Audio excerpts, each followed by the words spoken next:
دوستو، رحمت و برکت یہ ایسے روحانی غذائیں یا اسپریچول وائٹامنس ہیں جو ہمیں صحت و تندرستی، اطمینان اور قناعت کی دولت سے نوازتے ہیں۔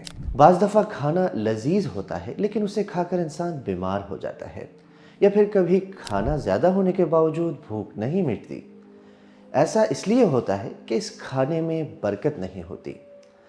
آج کل لوگ ایک طرف تو بڑی صحت مند طرز زندگی اپنانے کی تگ و دو میں لگے رہتے ہیں، اور دوسری طرف آج کل الگ تھلگ ہو کر کھانے کو لوگ پسند کر رہے ہیں۔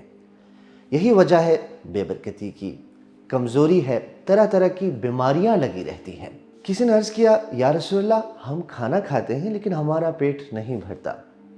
آپ صلی اللہ علیہ وسلم نے پوچھا، شاید تم لوگ علیحدہ علیحدہ کھاتے ہو؟ انہوں نے کہا، جی ہاں۔